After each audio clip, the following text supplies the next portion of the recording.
قرآن د الله تبارک و تعالی کلام دی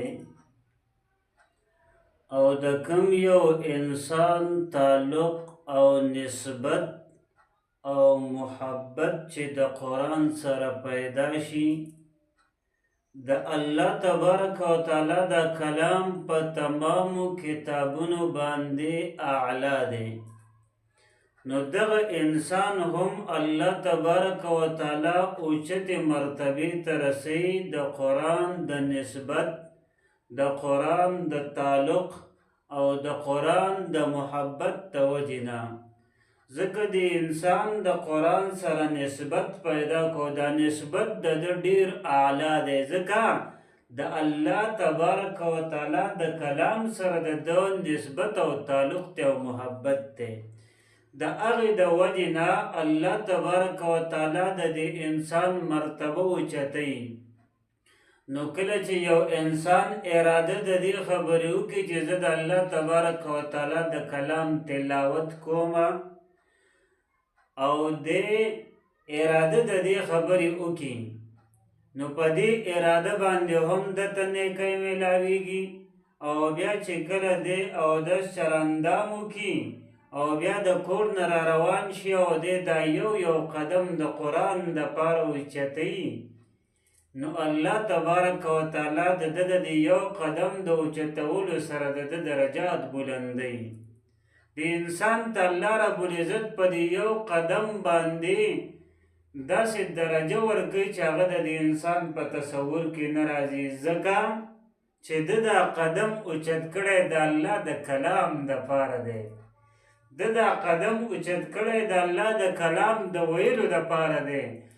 ده دا قدم اوچت کړی د الله د کلام د زده کولو دپاره دی. ده دا قدم اوچت کړی د الله تبارک و تعالی د کلام په ترجمه او په معنا په هغې باندې د ځان د پویه کولو دپاره دی.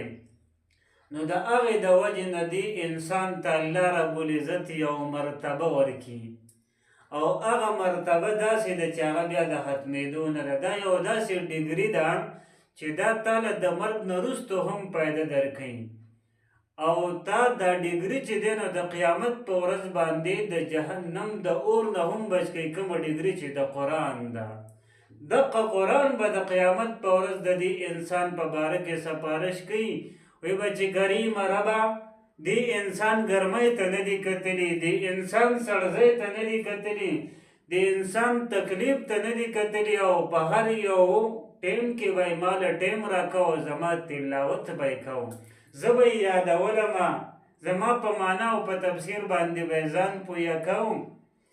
نو نن ورځې زما دا شپارس د انسان په باره کې قبول کړي.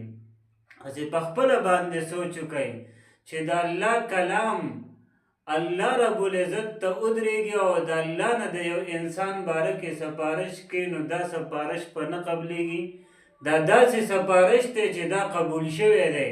دا انسان بیا په سترګې جنتي دی چې د ده د سفارش دپاره د الله کلام ودرېدو. نو د الله د کلام قدر احترام پکار دی، د دې خیال ساتل پکار دی، د دې په احکاماتو عمل کول پکار دی. دا د انسان دپاره چې دی نو انتهایی د کامیابۍ ذریعه جوړېږي چې کوم انسان د الله د کلام او د الله د احکاماتو سره خپله زندگی وابسته کړي.